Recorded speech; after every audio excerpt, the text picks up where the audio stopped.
আগামী 12ই এপ্রিল শনিবার চৈত্র পূর্ণিমায় হনুমান জয়ন্তীর এই মহাযোগে আপনার মানিব্যাগে রেখে দিন এই গাছের একটি পাতা।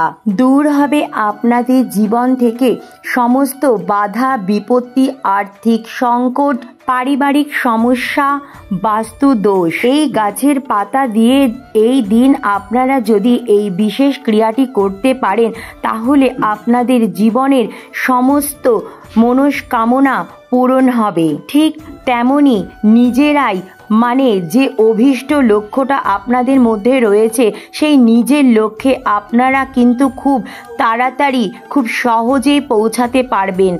দেখুন, আজকের এই উপায়টি তারাই করবেন যারা অক্লান্ত পরিশ্রম করেও হাতে অর্থ সঞ্চয় করতে পারছেন না। দিনের শেষে দেখছেন পকেটটা আপনাদের খালি হয়ে যাচ্ছে, হাতে কোনো টাকা পয়সা নেই, সংসার চালাতে একেবারে হিমশিম খেয়ে যাচ্ছেন। পারিবারিক অশান্তির কারণে মানসিক দিক থেকেও একদম আপনারা ভেঙে পড়েছেন। তাহলে অবশ্যই বন্ধুরা এই উপায়টি করে দেখতে পারেন, চমৎকার রেজাল্ট পাবেন। দেখুন, আমরা প্রত্যেকে কিন্তু জীবনে কি চাই? সুখ, শান্তি, সমৃদ্ধি। সংসারটা চালানোর জন্য যে পরিমাণ অর্থ আমাদের প্রয়োজন পড়ে সেই অর্থটুকু শুধু আমরা চাই, কিন্তু দুর্ভাগ্য এটাই এই সুখ শান্তিগুলো কিন্তু অনেকের কপালেই জোটে না, আর তার জন্যই কিছু উপায় করতে হয়। যাই হোক, আপনারা মনে বিশ্বাস রেখে হনুমান জয়ন্তীর দিন এই বিশেষ উপায়টি একটিবার অবশ্যই করে দেখুন। আশা করছি আপনারা খুব ভালো রেজাল্ট পাবেন। দেখুন, শাস্ত্রে উল্লেখিত রয়েছে যে প্রতিদিন হনুমান চল্লিশা পাঠ করলে জীবনের সমস্ত বাধা বিপত্তি দূর হয়ে অপার সৌভাগ্য আসে, জীবন থেকে সমস্ত দুঃখ কষ্টের নাশ হয়। হনুমান চল্লিশা পাঠ করার মাধ্যমে যাদের মনে অত্যন্ত ভয়, যারা মঙ্গল দ্বারা প্রেরিত, যাদের মঙ্গল ডাউন জন্মছকে, তারা যদি হনুমান চালিসা পাঠ করেন দারুণ রেজাল্ট পাবেন। এবং এমনটাও বিশ্বাস করা হয় আপনারা যদি হনুমান চল্লিশা প্রত্যেকটা দিন পাঠ করতে পারেন এবং আপনারা যখন যে কোনো কাজে বাইরে যাবেন আপনাদের পকেটে বা আপনাদের ব্যাগে অবশ্যই ছোট্ট একটি হনুমান চালিসা রাখতে পারেন, তাহলে শনিদেবের বক্র দৃষ্টি থেকে বা কুদৃষ্টি থেকে আপনারা খুব সহজেই রক্ষা পেতে পারেন। এবং আপনাদের যদি শনির সাড়ে সাতি বা শনিদেবের ঢাইয়া চলে তাহলে তার থেকেও আপনারা খুব সহজেই মুক্তি পেয়ে যাবেন। হনুমানজি হলেন স্বয়ং সংকট মোচন। জীবনের সমস্ত বাধা বিঘ্ন সংকট থেকে মুক্তি পেতে অবশ্যই প্রতিদিন এবং হনুমান জয়ন্তীর দিন সংকট মোচন দাতা হনুমানজির শরণাপন্ন হন। এর ফলে হনুমানজি তার ভক্তদের একদম খালি হাতে ফেরাবেন না, সকল ভক্তের মনস্কামনা পূরণ করবেন। অর্থ সংকটে আছেন, অর্থ সংকট দূর হয়ে যাবে, অর্থ আগমনের নতুন নতুন পথ তৈরি হয়ে যাবে। জীবনের নানা রকম বাধা বিঘ্ন থেকে আপনারা খুব সহজেই বেরিয়ে আসতে পারবেন। দাম্পত্য কলহ, পারিবারিক অশান্তি দূর হবে, সংসার থেকে রোগ ব্যাধি জ্বালা যন্ত্রণা চিরতরে বিদায় নেবে, সারা বছর সুস্থ ও নিরোগ থাকতে পারবেন। এর জন্য শুধুমাত্র মনের ভক্তি ও নিষ্ঠা সহকারে হনুমানজির পূজা আরাধনা করা একান্ত প্রয়োজন। তার সাথে সাথে মনের বিশ্বাস নিয়ে সংশয় দূর করে এই বিশেষ উপায়টি অবশ্যই করার চেষ্টা করুন। হনুমানজির কৃপায় খুব ভালো সুফল পাবেন।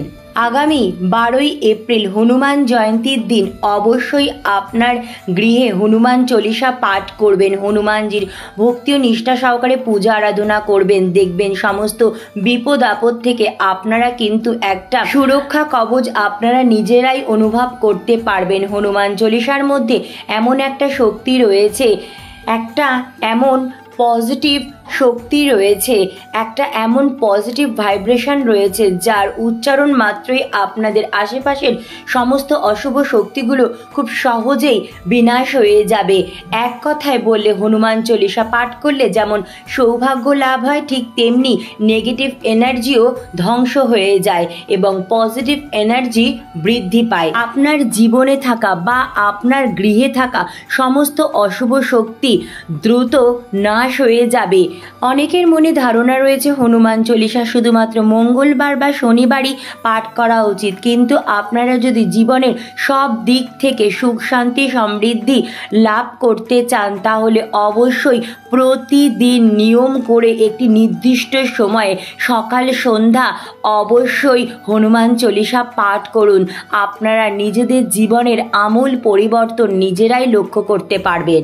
হনুমান চল্লিশা পাঠের কথা বলার কারণ হচ্ছে আমি আজ এই ভিডিওটিতে হনুমান জয়ন্তীর দিন যেই বিশেষ উপায়টির কথা বলবো, সেই বিশেষ উপায়টি করার সাথে সাথে আপনাদের কিন্তু প্রতিদিন হনুমান চল্লিশা পাঠ অবশ্যই করতে হবে।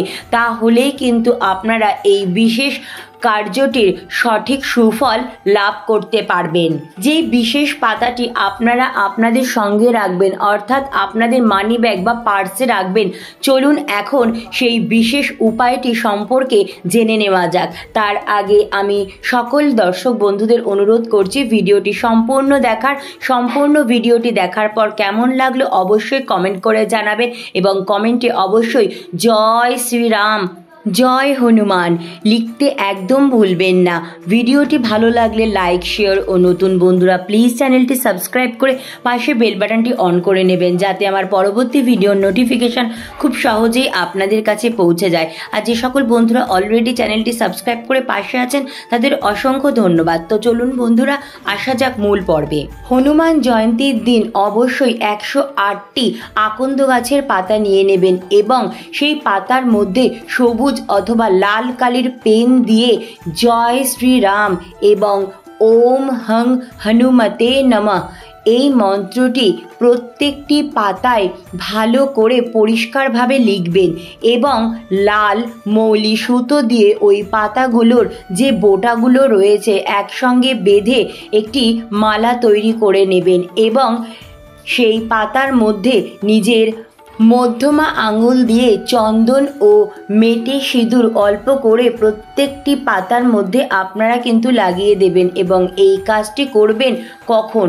হনুমান জয়ন্তী তিথি চলাকালীন। এই আকন্দ পাতার মালাটি হনুমানজিকে ভক্তি ও নিষ্ঠার সহকারে আপনারা নিবেদন করবেন এবং এরপর হনুমানজির প্রিয় কিছু ভোগ অবশ্যই হনুমানজিকে নিবেদন করবেন। হনুমানজির প্রিয় লাল ফুল চন্দন সহযোগে হনুমানজির শ্রীচরণে নিবেদন করবেন। লাল ফুলের মালা হনুমানজিকে চন্দন সহযোগে পরিয়ে দেবেন। অবশ্যই নতুন বস্ত্রস্বরূপ লাল মৌলি সুতো বা নতুন কাপড় অবশ্যই নিবেদন করবেন। হনুমানজিকে পৈতে নিবেদন করবেন। হনুমানজির আরাধ্য দেবতা ভগবান শ্রী রামচন্দ্র এবং মাতা সীতা হনুমানজির বুকে সর্বদা বাস করেন, তাই অবশ্যই শ্বেতচন্দন সহযোগে তুলসী পত্র হনুমানজির বুকে নিবেদন করবেন। হনুমানজির প্রিয় ভোগ হনুমানজিকে নিবেদন করবেন, যেমন কলা, গুড়, ছোলা, লাড্ডু, এছাড়াও নানা রকম মিষ্টি ফল অবশ্যই নিবেদন করবেন।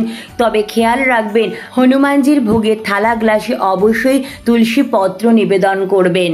এরপর ভক্তি ও নিষ্ঠা সহকারে আরতি করে হনুমানজির পুজো আরাধনা করবেন এবং হনুমান চল্লিশা পাঠ করে পুজো সম্পন্ন করে নেবেন। হনুমান জয়ন্তীর দিন আপনারা পারলে অবশ্যই আপনাদের বাড়ির নিকটবর্তী কোনো হনুমানজির মন্দিরে গিয়ে হনুমানজির মূর্তিতে বা বিগ্রহে হনুমানজির প্রিয় লাল ফুলের মালা, তুলসী পত্রের মালা এবং অবশ্যই এই আকন্দ ফুলের পাতার মালা হনুমানজিকে পরাবেন, অর্থাৎ নিবেদন করবেন এবং মনে মনে আপনাদের সকল মনস্কামনার কথা এবং জীবনের সকল বাধা বিপত্তি সমস্যার কথা হনুমানজিকে জানাবেন। বিশ্বাস করুন হনুমানজির কৃপায় দেখবেন আপনাদের জীবনের সকল বাধা বিপত্তি দূর হয়ে যাবে, দ্রুত আপনাদের মনস্কামনা পূরণ হবে। এই দিন অবশ্যই হনুমানজির উদ্দেশ্যে চামেলি তেলে প্রদীপ বা নতুন মাটির ঘিয়ে প্রদীপ অবশ্যই ঠাকুর ঘরে বা হনুমানজির সামনে প্রজ্বলন করবেন। আপনারা নিত্য যেভাবে পুজো আরাধনা করেন ঠিক সেইভাবেই পুজো আরাধনা করবেন। এই দিন অবশ্যই খুব সকাল সকাল পারলে ব্রাহ্ম মুহূর্তে ঘুম থেকে উঠবেন। ঘুম থেকে উঠে বাসি বিছানায় বসে হাত জোড় করে প্রভু শ্রীরাম এবং হনুমানজিকে মনে মনে স্মরণ করে প্রণাম জানিয়ে দিনটি শুরু করবেন। এরপর ঘর বাড়ি ভালো করে পরিষ্কার পরিচ্ছন্ন করে নেবেন, বাড়ির সদর দরজাও ভালো করে পরিষ্কার পরিচ্ছন্ন করে জল ঢেলে দেবেন। এরপর সকাল সকাল স্নান সেরে নেবেন। পারলে এই দিন অবশ্যই আপনার বাড়ির নিকটবর্তী পবিত্র কোনো নদী অথবা গঙ্গায় স্নান করুন। আর যদি সম্ভব না হয় সেক্ষেত্রে আপনারা বাড়িতেই স্নান করতে পারেন। স্নান করে শুদ্ধ বস্ত্র পরিধান করে নিজ মস্তকে ও পুরো বাড়িতে ভালো করে গঙ্গা জল ছিটিয়ে দেবেন।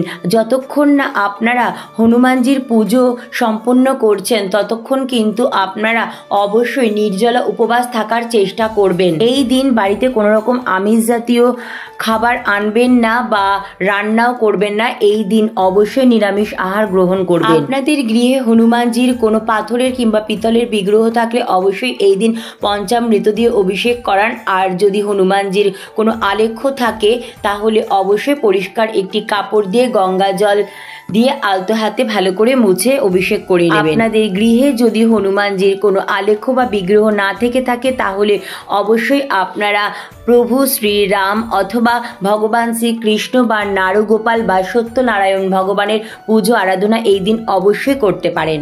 আপনারা চাইছেন আপনাদের গৃহে হনুমানজিকে প্রতিষ্ঠিত করতে বা হনুমানজির প্রাণ প্রতিষ্ঠা করতে, তাহলে এই হনুমান জয়ন্তী এর জন্য একদম সর্বোত্তম দিন। দেবাদিদেব মহাদেবকে রুদ্রদেব বলা হয়, তাহলে মহাদেবের রুদ্রের 11তম অংশ হচ্ছে হনুমানজি। তো সেক্ষেত্রে কখনোই হনুমানজির উদ্দেশ্যে তুলসী পাতা নিবেদন করবেন না, এতে কিন্তু মহাপাপ। হনুমানজির বুকে প্রভু রামচন্দ্র ও মাতা সীতার বাস, তাই অবশ্যই হনুমানজির বুকে আপনারা তুলসী পাতা নিবেদন করতে পারেন। হনুমান জয়ন্তীর পুজো আরাধনা সম্পন্ন হয়ে যাওয়ার পর, হনুমান জয়ন্তী তিথি ছেড়ে যাওয়ার পর হনুমানজিকে আকন্দ গাছের যে পাতার মালাটি নিবেদন করেছেন সেই মালাটি সংগ্রহ করবেন এবং সেই মালা থেকে 3টি পাতা সংগ্রহ করে নেবেন এবং একটি পাতা আপনাদের লকারে রেখে দেবেন। অর্থাৎ আপনারা যেখানে টাকা পয়সা রাখেন আপনাদের ক্যাশ বাস্কে রেখে দিতে পারেন। আরেকটি পাতা আপনারা হলুদ কাপড়ে ভালো করে মুড়ে লাল সুতো দিয়ে বেঁধে আপনারা আপনাদের মানি ব্যাগ বা পার্সে রেখে দিতে পারেন এবং আরেকটি পাতা আপনারা লাল শালু কাপড়ে ভালো করে মুড়ে লাল সুতো দিয়ে ভালো করে গিঁট দিয়ে আপনারা আপনাদের বাড়ির সদর দরজার উপরে ভালো করে বেঁধে রেখে দেবেন। বিশেষ উপায়টি করে দেখবেন আপনাদের জীবন থেকে সমস্ত বাধা বিপত্তি, আর্থিক সমস্যা, গৃহের অশুভ শক্তি অর্থাৎ বাস্তু দোষ খুব সহজেই দূর হতে শুরু করবে। আপনাদের চারিপাশে এক পজিটিভ অরা সৃষ্টি হবে, এক পজিটিভ শক্তি আপনারা নিজেরাই অনুভব করতে পারবেন। আপনাদের জীবন ভরে উঠবে সুখ শান্তি সমৃদ্ধিতে। সেই মালাটির বাদবাকি যে পাতাগুলি রয়েছে অর্থাৎ মালাটি আপনারা প্রবাহিত কোনো জলে ভাসিয়ে দেবেন। প্রতিদিন নিত্য হনুমানজির পুজো আরাধনার সময় হনুমানজিকে মেটে সিঁদুরের তিলক পরাবেন এবং নিজেরাও সেই আশীর্বাদী তিলক কপালে ধারণ করবেন। এই দিন আপনার গৃহে আসা অসহায় গরিব দুঃখী কোনো ব্যক্তি এছাড়াও অবলা জীবজন্তুদের একদম খালি হাতে ফেরাবেন না। নিজ সাধ্য সামর্থ্য মতো তাদের অবশ্যই কিছু সাহায্য করুন বা কিছু খাওয়ান। তো বন্ধুরা, আজকের মতো এইটুকুই। অনেক অনেক ধন্যবাদ ভিডিওটি দেখার জন্য। রাধে রাধে।